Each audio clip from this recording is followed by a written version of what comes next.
11 de la mañana con 21 minutos en todo el país. Estamos en vivo a través de Canal 11 de Punta del Este, también en Montevideo por el canal 21 de Montecable. Le damos la bienvenida al diputado Iván Posada, diputado del Partido Independiente. ¿Cómo le va? Un gusto recibirlo aquí. Bueno, muchas gracias por la invitación. Haciendo un poco de recorrida por los medios, de cara ya a lo que se nos viene, ¿no? Un periodo electoral que se hace demasiado largo, pero que tiene esta instancia de las elecciones internas como su principal mojón a corto plazo. Yo le preguntaba al diputado Posada, ¿cómo ven a Maldonado desde Montevideo, no? Porque todavía, a pesar de la recorrida, aunque son en campañas electorales de muchos representantes del gobierno a nivel legislativo, a nivel ejecutivo, pero siempre seguimos, incluso lo decimos aquí en tono de bastante crítico, a pesar de ser montevideanos, que todavía hay un centralismo muy importante de Montevideo. Y de repente hay una imagen, bueno, Montevideo y después el interior. Y el interior tiene 18 realidades distintas. Totalmente. Y de repente Maldonado en algún momento se confunde con lo que puede pasar en Flores, en Salto, en Rocha o en Colonia. Y bueno, entonces yo le preguntaba, ¿cómo ven a Maldonado? ¿Lo ven como la gallinita de los huevos de oro? Porque es así, pero a su vez no es así. Hay gente que la pasa muy mal acá también. Claro. En los promedios, como dicen, se ahogan los petizos. Pero yo creo que en realidad, en el nivel de generación del producto, cuando uno analiza la distribución de la generación del Producto Interno Bruto de nuestro país, bueno, Maldonado se destaca como uno de los departamentos importantes, porque claro, hay inversión, hay mucho emprendedurismo, que esa no es la media, digamos, en la mayoría de los departamentos del interior. Yo creo que en cuanto a generación del producto y demás, hoy Maldonado es el que sigue a Montevideo. Y me parece que ese es un dato de la realidad. Quizás tengamos ahí la situación de Canelones, pero Canelones tiene otra diversidad, otra lógica mucho más orientada a lo que es la producción primaria. O sea que, desde ese punto de vista, yo creo que es de los departamentos que rankea mejor, ¿no? Ahora, tomando su frase popular, ¿no? En los promedios se hagan los petizos, que está muy buena. Los petizos, o sea, hay gente que la está pasando mal, quedan por fuera del radar porque, bueno, como Maldonado tiene posibilidades, Maldonado tiene una buena tasa de ocupación, tiene buen nivel de inversión, bueno, la gente se va a arreglar. No, yo creo que no. Yo creo que en realidad la preocupación en cuanto al desarrollo, particularmente de las políticas, tienen que ver con la generalidad. Lo cierto es que los problemas más importantes, particularmente en el tema empleo, estaban concentrados durante este periodo de gobierno en el litoral, por la situación particular de Argentina, ¿no? Felizmente para nuestro país esa situación se ha corregido o se está corrigiendo y de alguna manera ya no tenemos ese contacto permanente o ese cruzar permanentemente hacia Argentina de los departamentos del litoral. De todos los fines de semana. Claro. Entonces digo eso desde el punto, sí, de los fines de semana y de todos los días. Bueno, sí, de todos los días, porque además no solamente el litoral, porque hasta aquí en el este se sintió esa situación. Esa sí es de fin de semana, pero la otra era de todos los días, de cruzar. Sí, claro, al litoral. A comprar la gente vivía acá. Pero consumía allá. Claro. Yo creo que esa situación ha cambiado. Creo que en general nuestro país ha tenido en este periodo de gobierno un crecimiento del empleo importante, al grado tal de absorber la pérdida que significó la pandemia. La pandemia fue una crisis realmente muy importante, que si no se hubiera tenido la respuesta que se tuvo del gobierno, particularmente con el sostén que se brindó con el seguro de desempleo, bueno, hubiera sido una situación crítica, porque el sector del turismo y los sectores vinculados al turismo, como la gastronomía y demás, hubieran tenido realmente muy pocas posibilidades de recuperarse como se recuperaron. Con un Pablo Mieres al frente del Ministerio de Trabajo y Seguridad Social, que dejó la actividad el 1 de mayo, hasta el 1 de mayo fue ministro, ahora se va a dedicar a la campaña electoral, y que fue reconocido por el presidente de la República, ¿no? Como que había hecho una muy buena gestión, porque la verdad hubo varios ministerios que tuvieron incidencia gravitante en lo que fue la pandemia. El Ministerio de Trabajo fue uno, eso que usted señala, la cantidad de gente que quedó sin trabajo, el seguro de paro parcial. prácticamente la cobertura alcanzó a casi 200.000 personas. Y se creó la variedad del seguro de desempleo parcial, que fue de alguna manera también una forma de alivianar lo que era el gasto y las remuneraciones al personal. Pero además fue lo que estamos completamente seguros de que fue lo que permitió que tuviéramos ese rebote, porque de lo contrario hubiera sido muy difícil, después que una empresa cierra, volverla a abrir. Y esto permitió a muchas empresas permanecer abiertas, esperando que viniera, bueno, que cambiara la perspectiva. Y realmente esos 2 años, esos 2 primeros años de gobierno fueron muy difíciles. Lo que se pierde a veces de vista, y esto es la crítica que se hace respecto al gasto público, que en esos 2 años el gobierno invirtió, porque yo creo que fue una inversión para mantener, digamos, justamente las fuentes de trabajo a posteriori, 2.500 millones de dólares. Una cifra muy importante, no solo en lo que tiene que ver con el seguro de desempleo, lo que significó reducción de impuestos, sino transferencias a las familias, fundamentalmente aquellas que, como consecuencia de la crisis sanitaria, habían tenido una caída en sus ingresos, porque hubo gente que pasó de la noche a la mañana a tener 0 de ingreso. Y eso realmente fue el Estado uruguayo, como dice el presidente, un Estado fuerte, el que pudo darle sostén a esas familias y alivianar, digamos, toda esa carga que hubiera sido realmente muy significativa desde el punto de vista de pérdida de ingresos para la familia. El otro día hablábamos con Mieres, la última nota que hizo con nosotros como ministro de Trabajo, y yo le preguntaba si su gestión al frente del Ministerio de Trabajo le significaría al Partido Independiente tener otra presencia electoral, ¿verdad? Pararse de otra manera, decir, bueno, tenemos demostrada experiencia de gestión. Y él reconocía lo de su gestión, pero decía, no soy yo solo. Y acá, bueno, en el caso suyo, desde el Poder Legislativo, en el caso de Andrés Carrasco, que estaba por allí, desde INACOP, es decir, que el Partido Independiente ha estado en distintos escenarios del gobierno, trabajando, y que eso de repente le puede reportar otra imagen de crecimiento electoral, por ejemplo. Bueno, yo creo que sí, porque realmente el partido era un partido parlamentario. Es decir, nosotros lo que podíamos mostrar hasta ahora, hasta este periodo de gobierno, era gestión parlamentaria. Y la gestión parlamentaria, de alguna manera, muchas veces es difícil de visualizar para la gente, para el ciudadano común. En cambio, este periodo, el partido tuvo la posibilidad de mostrar gestión de gobierno. Yo creo que la gestión de Pablo en el Ministerio de Trabajo y Seguridad Social está a la vista. Obviamente que los resultados son del conjunto del gobierno, pero particularmente aquellos que atañen a la cartera de Trabajo y Seguridad Social, como es la generación de empleo y todo lo que tiene que ver con el crecimiento del salario real, es un aspecto muy importante porque fue un compromiso que se asumió ante los empresarios y ante los trabajadores, porque hay que recordar que en plena pandemia se logró un hecho realmente muy importante, que fue el acuerdo entre el sector empresarial y el PICNT para que hubiera una caída del salario real de forma tal de dar respuesta a una situación de crisis. Y eso ocurrió, ¿no?, en sectores bien importantes de la economía. Sí, sí, empresarios, trabajadores y sindicatos allí con esa trilogía que no es sencilla de manejar. Bueno, así fue transcurriendo la gestión del Ministerio de Trabajo, pero además con la reforma de la Seguridad Social, que fue... Que yo creo la ley más importante de este periodo de gobierno. ¿Por qué? Bueno, en primer lugar... ¿Más importante que la LUC? Sí, sin duda. Es la ley más importante porque permite ponerle tope a las transferencias de la Seguridad Social.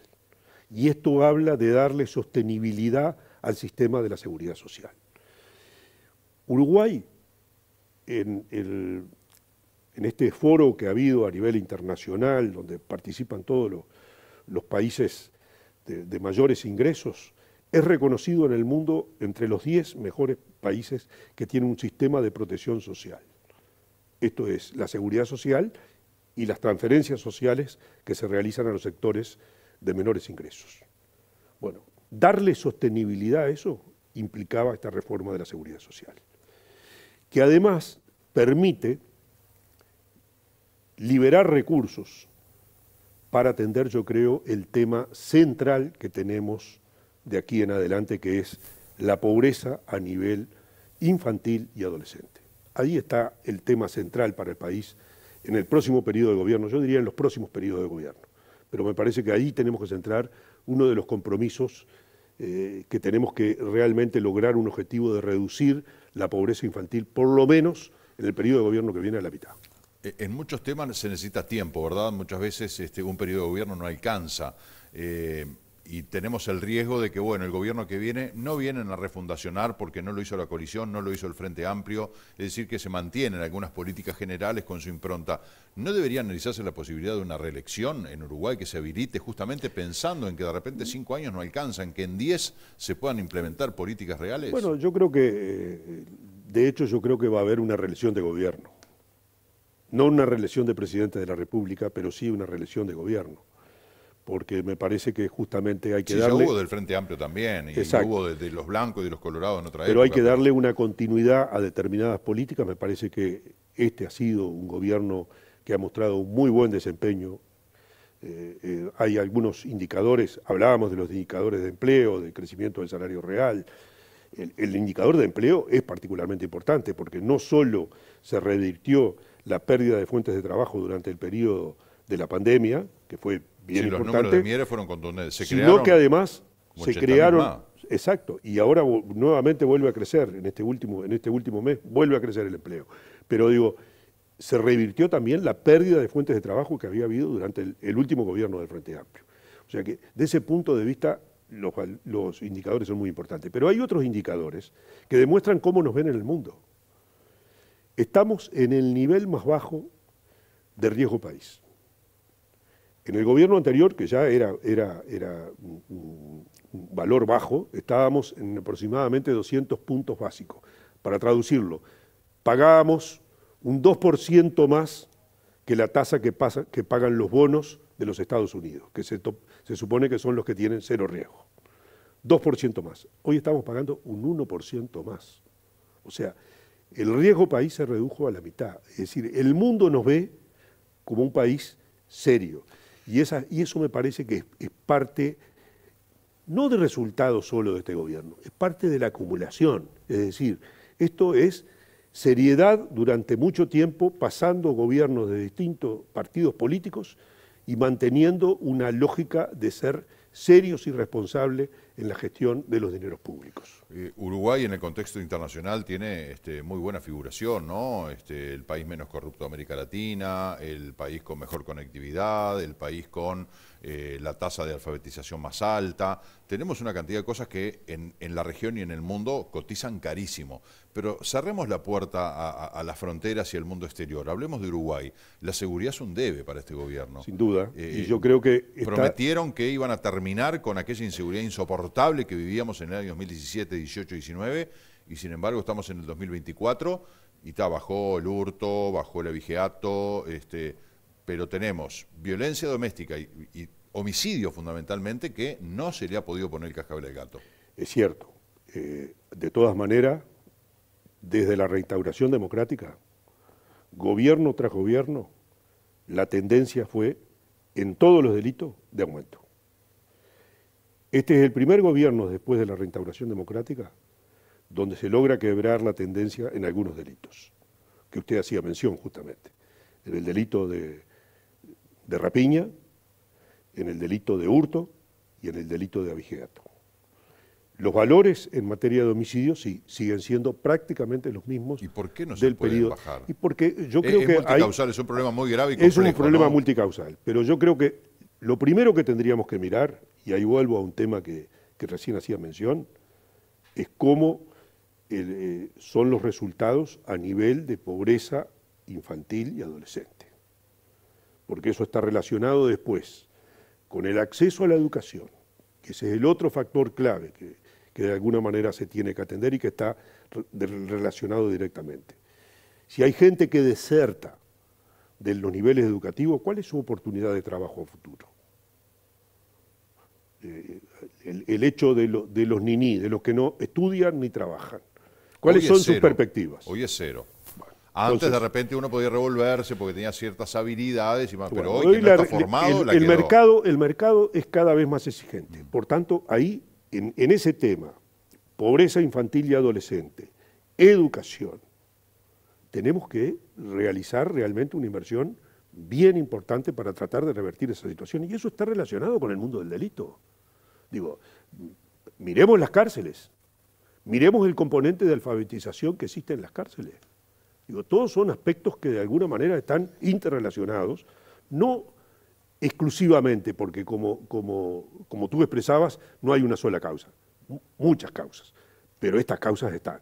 Entonces, estas tenemos que atenderlas para tratar de revertir una situación de un mundo delictivo que cada mes está más emparentado, obviamente, con el narcotráfico, ¿no?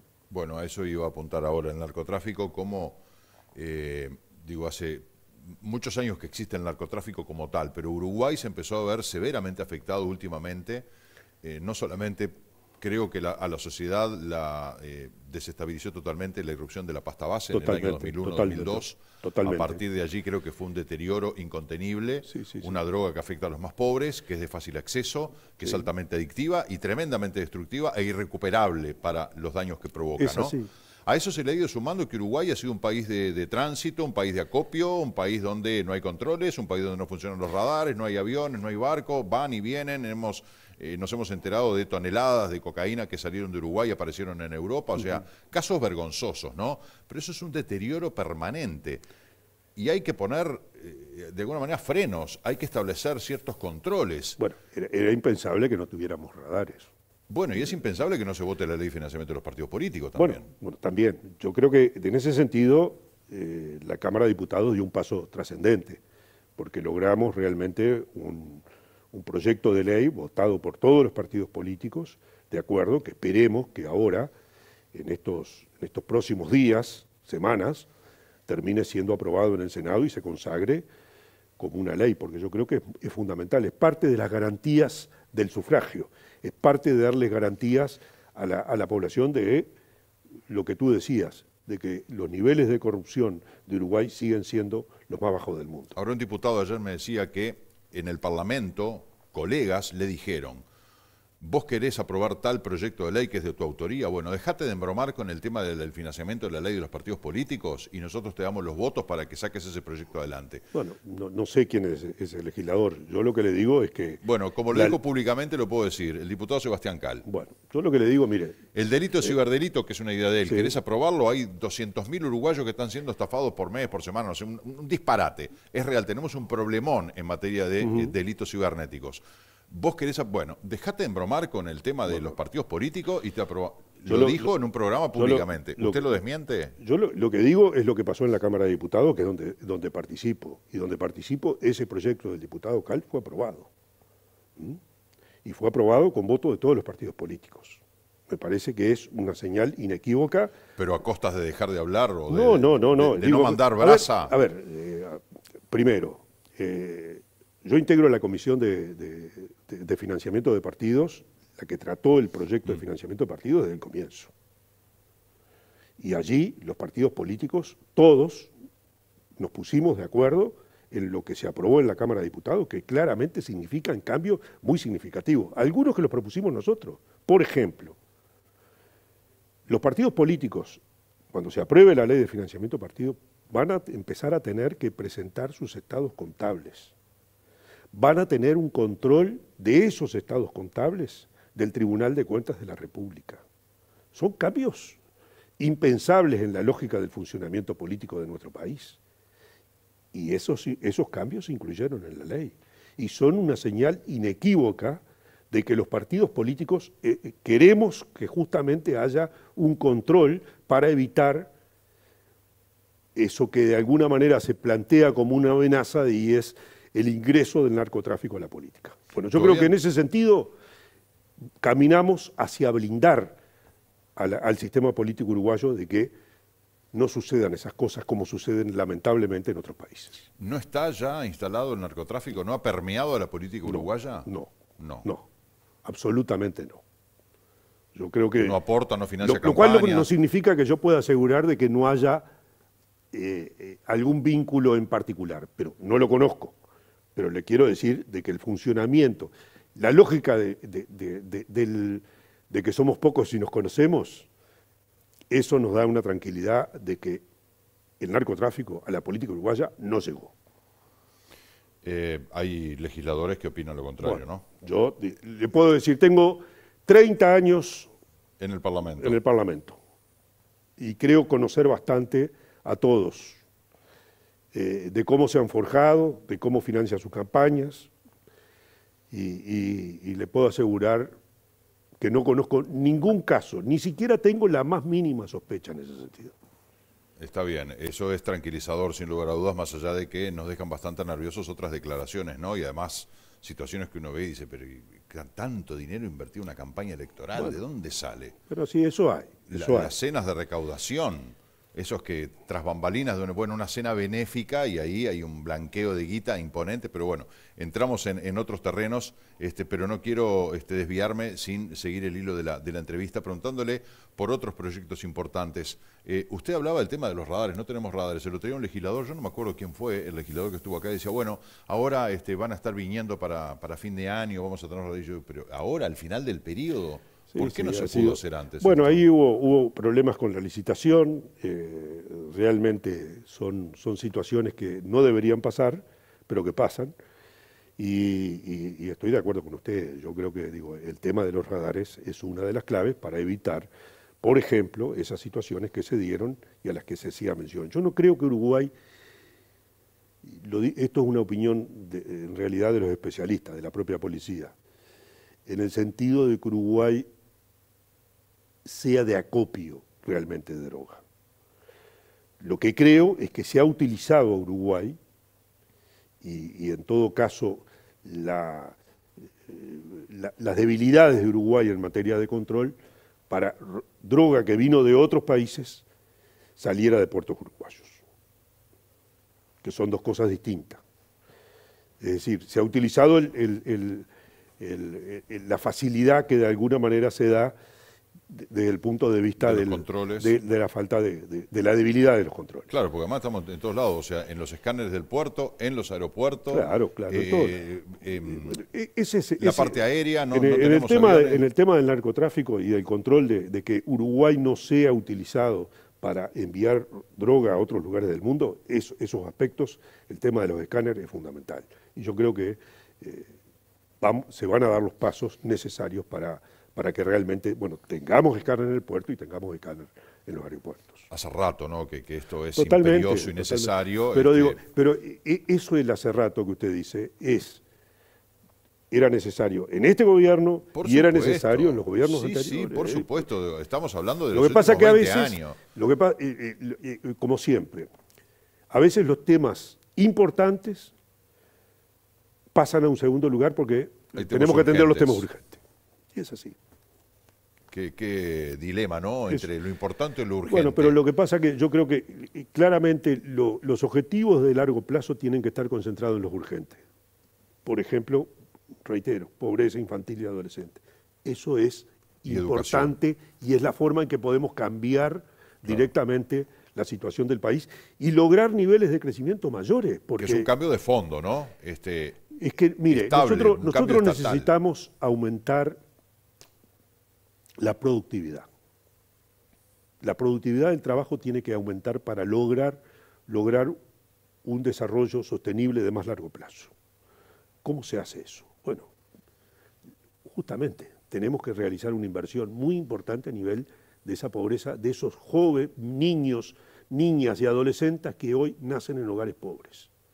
Que además, dada la realidad nuestra, que es por un lado desventajosa de que nacen pocos niños, estamos hablando de 32.000 niños que nacen en nuestro país, lo que pareciera lógico que tendríamos que tener programas muy fuertes, muy potentes para atender esa niñez en condiciones de pobreza, no desde el nacimiento, desde antes del nacimiento. Desde la concepción. Desde la concesión. Y eso me parece que significaría realmente un cambio muy significativo que al final tiene un impacto en esto último que hablábamos, en la productividad. Porque eso significa mejores condiciones de desarrollo de los niños, niñas, significa mejores niveles de educación. Mire, si uno analiza, nosotros en los años 50 no solo éramos campeones del mundo, más que campeones del mundo, habíamos ganado todos los campeonatos mundiales que habíamos jugado, ¿no? Porque el 24, 28, 30 y 50. Éramos un país que estábamos, se puede decir, Europa había estado en guerra, pero nosotros teníamos en el 50 mejor nivel de ingresos que muchos países europeos. Algunos que hoy son ejemplo, como Finlandia. Era otra realidad también, ¿no? O sea, una Europa devastada por la guerra. Está bien. Uruguay era la Suiza de América. Exactamente, pero y tiene que ver el crecimiento de Uruguay también con las exportaciones de carne que Uruguay hizo durante la guerra. A río revuelto a ganancia de pescador. Exacto, pero éramos un país de un nivel de ingreso así. ¿Qué pasó, si uno analiza, qué pasó para que esos países que estaban en una situación desventajosa por toda la barbarie de la guerra, hoy estén mucho más desarrollados que nosotros? Y hay un aspecto que es clave, el conocimiento. El conocimiento es la clave del desarrollo de esos países europeos. Mientras que nosotros seguimos teniendo, a nivel de la escuela pública, 2 horas y media de clase. Porque son 4, pero hay que sacarle el recreo, pasa de lista y demás. Bueno, nosotros nos quedamos atrás, esa es la realidad.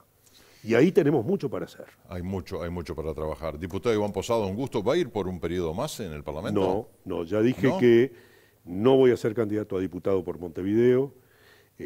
La idea es que el partido va a tener apertura de listas, eso me parece que es muy importante para el partido. No me retiro de la política. ¿Va a extrañar el Parlamento? Lo voy a extrañar, sí, claro.